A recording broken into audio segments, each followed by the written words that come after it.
Hi, this is Suzanne Williams and with Essential Oils Health Matters and Living the Wholesome Life. And we're on week 38, day 5 of our positive peaceful affirmations that we are doing every day, Monday through Friday. We are following Dr. Susan Lawton's book, Positive Peaceful Growth Calendar, that you can get at Aroma Tools or Oil Life.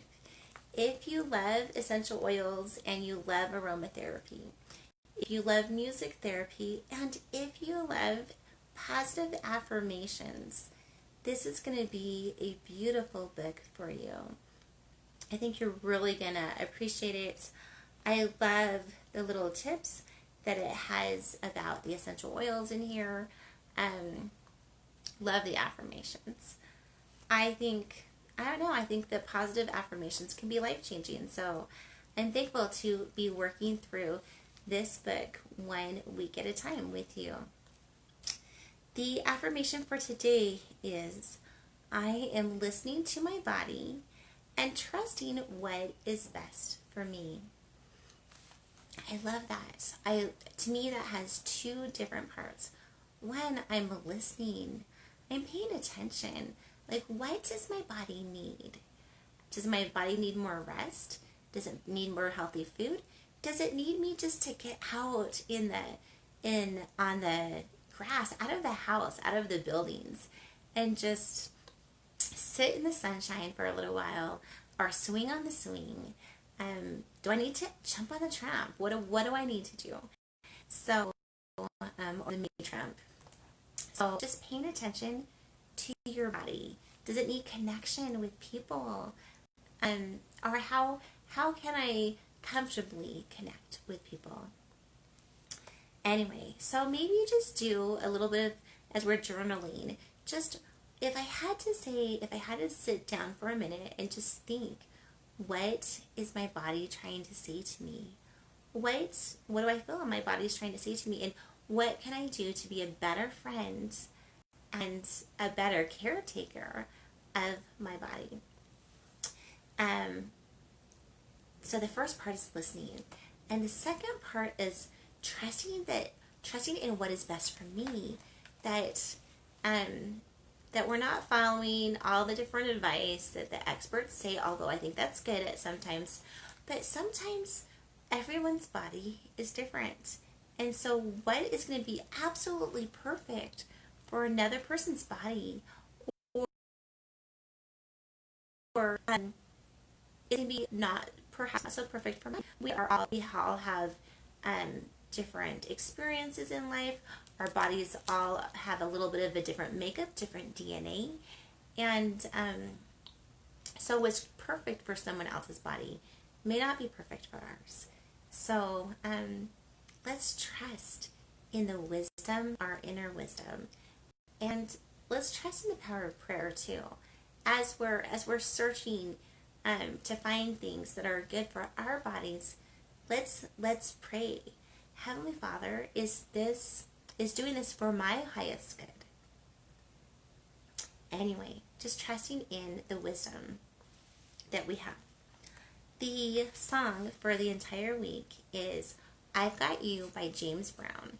It's a very upbeat, positive, excited song. Totally love it. You probably know it more by its lyrics. I feel good. I knew that I would. And as we listen to our bodies and we do what we can to nourish them and to honor them, we will feel better. I believe that there are principles in life that govern everything, and one of the principles in life is things that help govern good health. And as we find those principles and as we follow them, I know we will feel better. The blend, the essential oil blend that we've been diffusing the whole entire week is 2 drops of lime, which is the oil of zest for life, and 2 drops of lemongrass, which is the oil of cleansing, and 2 drops of myrrh, which is the oil of mothering and nurturing. It's a beautiful, beautiful, uplifting blend. One that I think you will really enjoy. One that I've loved diffusing this week. Today is Friday. Usually Tuesday, Wednesday, Thursday, we hit on the emotional benefits of each of the oils in our diffuser blend. And then on Friday, we hit on the physical benefits. And so, super excited to be sharing with you some of the top benefits of these essential oils. So we're going to hit lime first. The first thing you need to know about lime is that people believe that it originated in Southeast Asia. And it was taken by the Arab traders to North Africa and Egypt, and then brought by Christopher Columbus to America. And we get the essential oil not from the fruit of the lime, but from the rind of the lime. It's a cold pressed oil. So, my favorite way to use lime, well, I just love putting a couple drops in my water. I think it just tastes amazing. It's great for detoxing and cleansing that way. Caleb, can you please grab me those 3 oils, lime, lemongrass, and myrrh? My second favorite way of using lime is putting it in the diffuser, or putting a couple of drops into like coconut oil, olive oil, whatever you have, and then rubbing that over my chest. Now, lime is amazing for respiratory support. It's so good for the respiratory system. So if you have something going on, lime can be an amazing oil, yes, thank you, to use that way. Lime,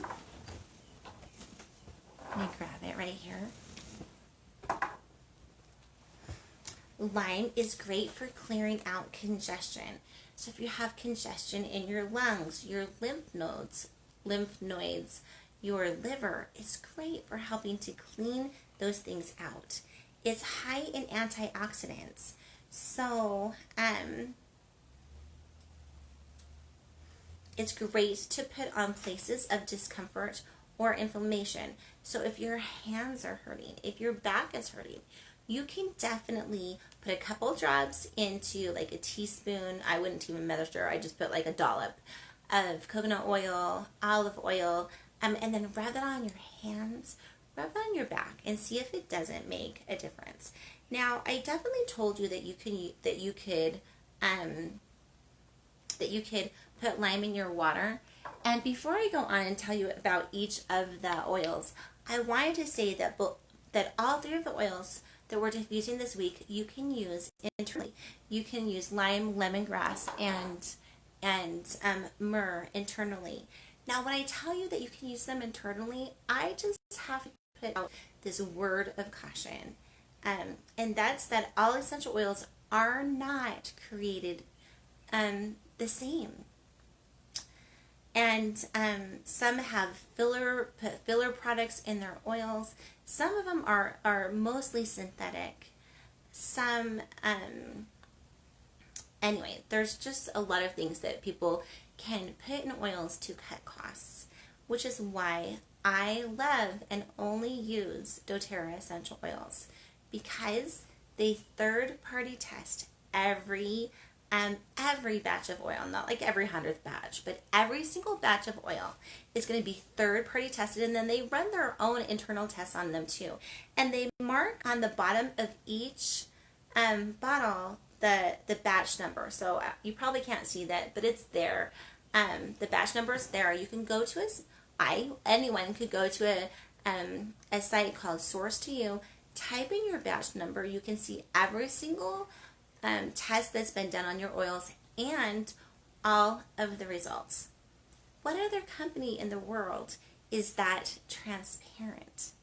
Is that conscientious? Is that committed to pursuing what's pure?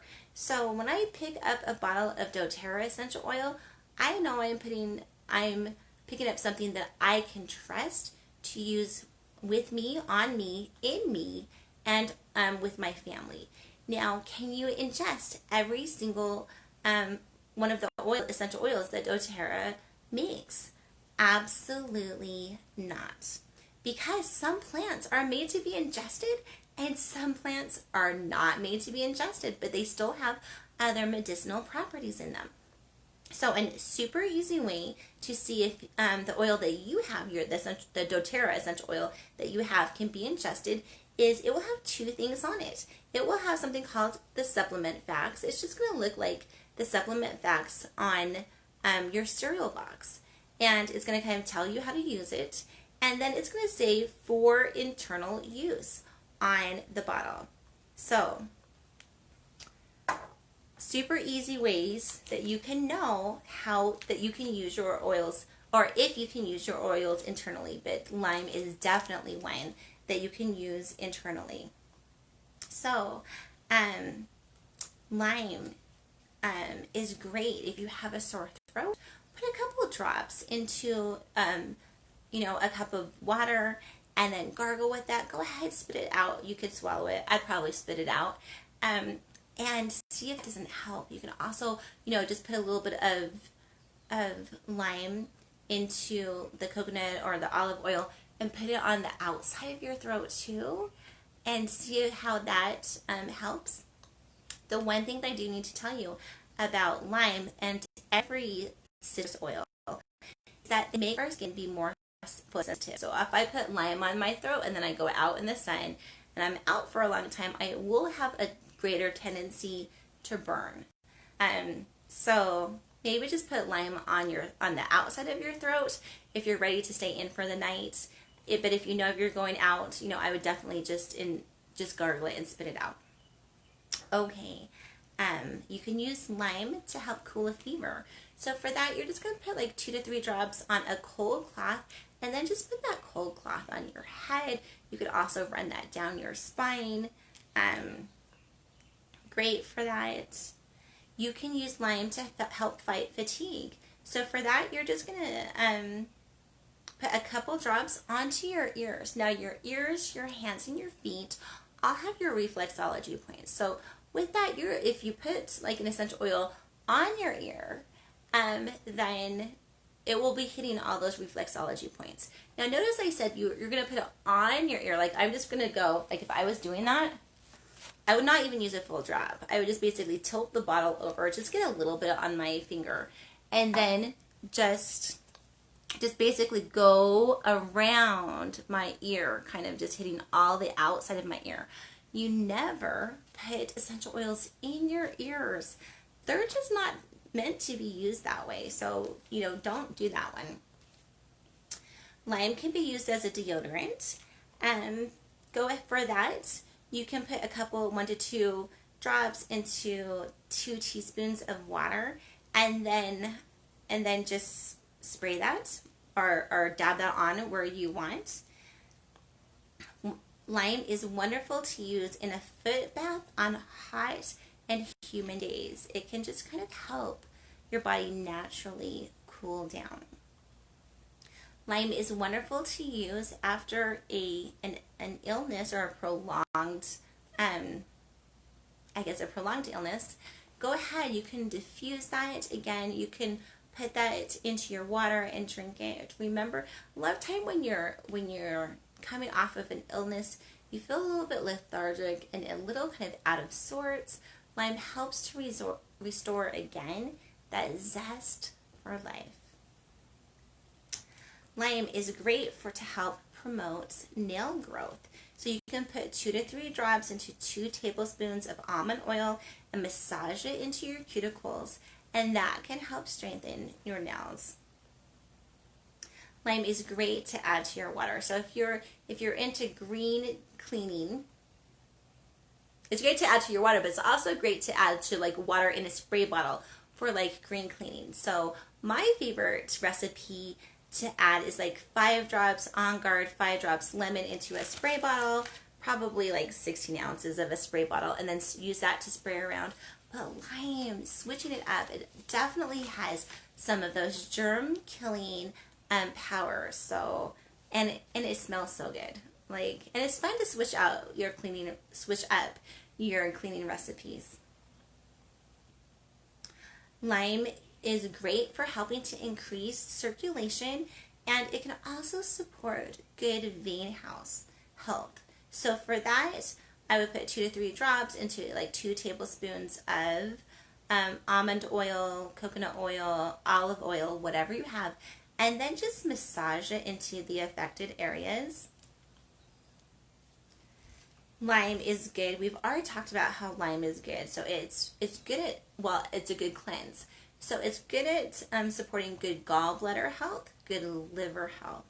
And it's also good at supporting mental clarity. It's very good it's very helpful for memory and concentration. So if you're trying to learn something, maybe you're practicing the piano or trying to learn some guitar or some new instrument. I know a lot of us are practicing different talents right now as we're kind of all a little bit more confined to home than usual. So if you're trying to learn something new, go ahead, put on lime. It's going to be an uplifting oil to support you in your learning and concentration. Lime, because it's of its antioxidant powers, is very good for supportive to our immune system. And it can also help stabilize and balance our blood sugar. So if you feel like you're starting to get grouchy because of blood sugar, if you're starting to get tired in the afternoon because you've just eaten a big lunch, go ahead, put a couple of drops, diffuse lime, or put a couple of drops in your water and drink that and see if that doesn't help balance you out on that and maybe restore some energy that may be zapping right then. Lime is great for cold sores. So if you have one, again, I wouldn't even use a whole drop. I would just tip over the bottle and put it on wherever it is that the affected area is.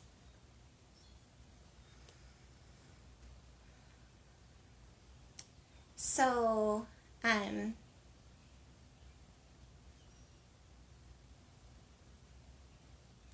So I read about this study, and I don't have it here with me. I usually try to have my studies here when I talk about them. But there was a study on Lyme and weight gain. And this was a study that was done on mice. I'm sorry, I usually try to say the name and the year. You'll just have to look this up. Basically what they found is that it suppressed the appetite in mice when they were administered ketotifen, so Ketotifen, which is an antihistamine with the undesirable side effects of decreased metabolism and increased appetite. And what they found is that these mice in this study did not gain the weight that other mice did. So if you're concerned with weight gain, go ahead. Look at some studies on Lyme and see if that is something that you want to add to your routine. Okay, we're moving on to lemongrass. So Lyme was a citrus oil. I just have to say, every citrus oil is a mood uplifting oil too, which can help with so many different physical ailments as well. Our mood does affect our physical bodies. So, moving on to lemongrass. Lemongrass is a grass, a native plant from Asia, Africa, and Oceania, so Australia as well.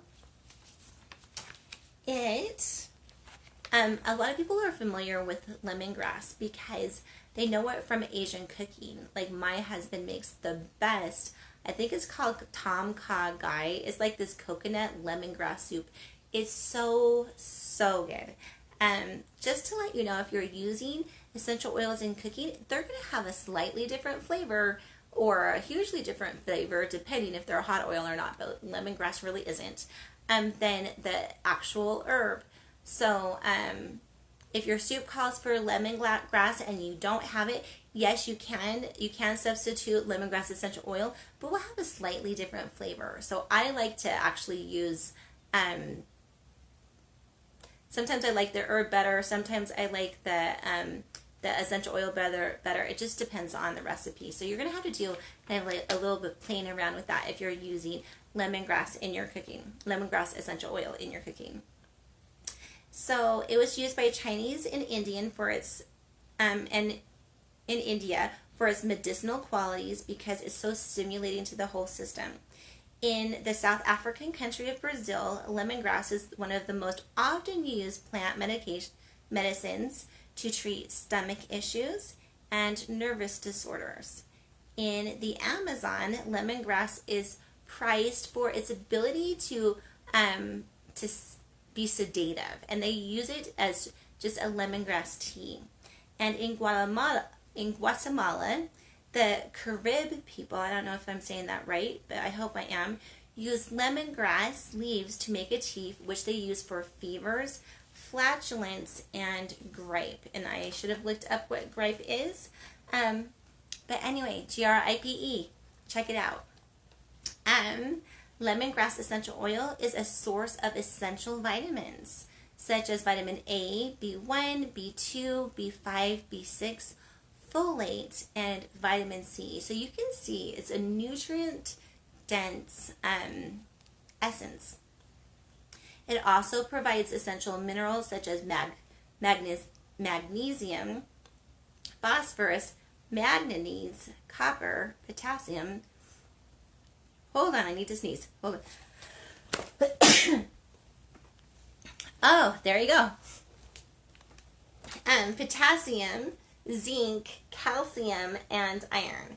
And it's a beautiful oil to use if you're trying to support and boost your immune system. Lemongrass, again, is the oil of cleansing, and so it can help remove from your body things that are no longer serving it. It's very, very supportive of good cellular health. And just look, I mean, there's a ton online about how lemongrass can be very supportive of good cellular health. It is supportive to the bladder, the kidneys, the thyroid. It's found in many thyroid blends. If that's a concern for you, check those out. One of my favorites, I have two favorites. Places that I love to go for studies on essential oils. One is PubMed, which I love. It's a little bit more official. And then one is called aromaticscience.com. Now, both of them have really the exact same studies on it. But I love the aromaticscience.com. I feel like it's a little bit more user-friendly to use, and easier to search. If I want to search about studies on a certain particular oil, I can just type in like lemongrass, or I can just click on lemongrass. If I wanted to search on Aromatic Science by issue, let's say that I have diabetes, or that I have, I don't know, I'm fatigued, I can just enter in those issues and come up with studies from around the world on essential oils that can help with it. So Aromatic Science is definitely one of my favorite places to look for studies. So lemongrass is very supportive for healthy cholesterol levels, and lemongrass is a great essential oil to put in blends for menstrual cramps, because it can be very supportive at times like this. It's great for any time when your body feels soreness or pain. It's great for tendons, ligaments, muscles. So if you feel like you have a tight or a sore muscle, putting a couple of drops of lemongrass into like a tablespoon of coconut, almond oil, olive oil, whatever you have, rubbing that in can really help with the discomfort. Studies, and it's very, very good for headaches too. So studies have shown that lemongrass essential oil has powerful anti-inflammatory abilities and it can be used both internally and externally. So yes, lemongrass. Well, we put it into our food, so of course you can definitely use lemongrass essential oil internally. It's great to put on your hands if your hands hurt for too much typing on the computer, or too much knitting, too much whatever it is you're doing with your hands. Lemongrass, I think this is known around the world too as an insect repellent. So if mosquitoes are starting to bother you right now, go ahead, put some lemongrass in your diffuser and turn it on and see if that doesn't help keep the bugs away.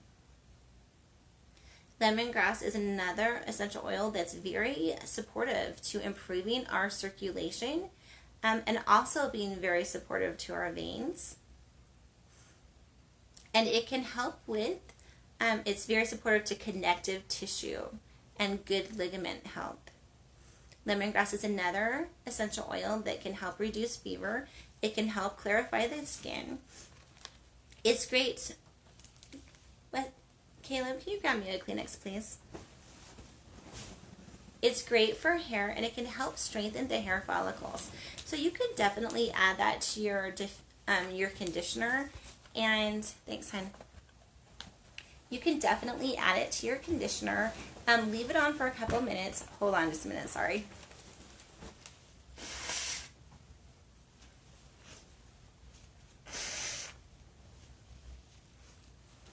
Anyway, you can definitely add it to your conditioner. Just leave it, massage it in, just breathe in that beautiful, beautiful smell of lemongrass. And then just wash it out. So, lemongrass makes a beautiful deodorant, especially if you perspire excessively. And it's one too that you can use in a foot bath to refresh sweaty feet.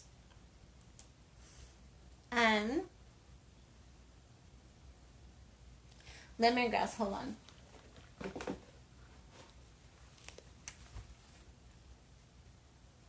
Lemongrass is one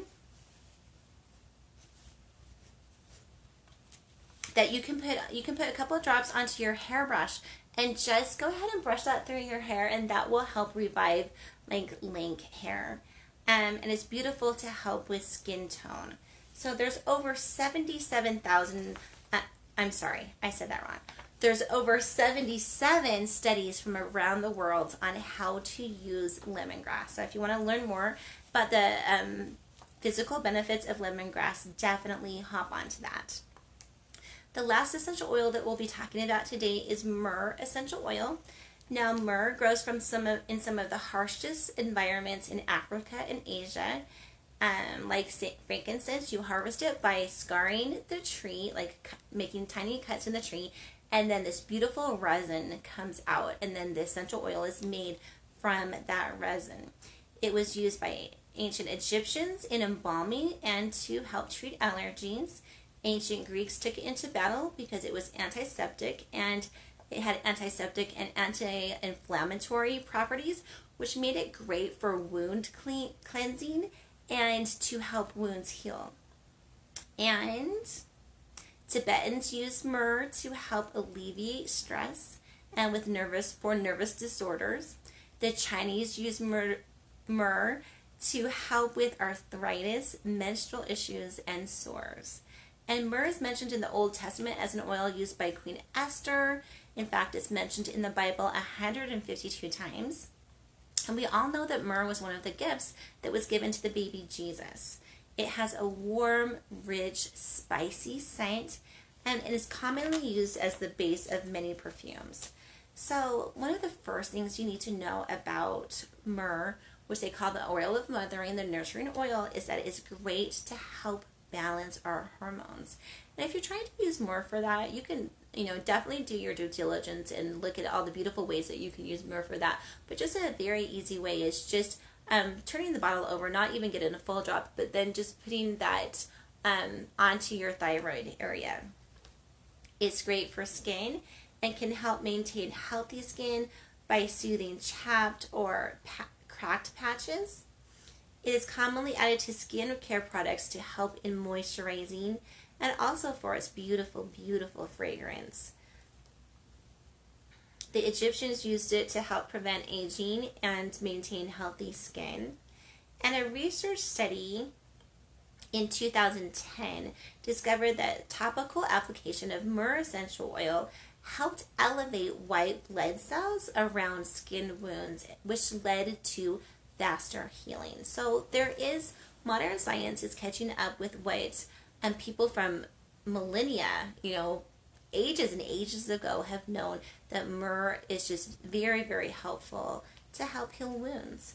And it's great for oral health. So for that, you can mix a couple of chops of tea tree and a couple of drops of myrrh.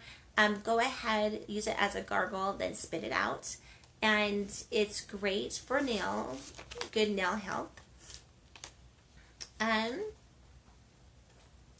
it's great to use for the digestive system. And so for that, you can put 1 to 2 drops into water and then add a little bit of honey, and that can really help soothe a digestive system. It's great for congestion of the respiratory system, and it can help loosen that congestion. So again, you can put it, I would, if you're worried about congestion or you're concerned with that, I would do like 2 drops lime, 2 drops myrrh in your diffuser. Well, pop in the lemongrass too. Why not? Oil of cleansing. Anyway, but that would be a very a respiratory support blend. Or you can go ahead and put a couple drops of myrrh into fractionated coconut oil, almond oil, olive oil, whatever you have, and just rub that over your chest area.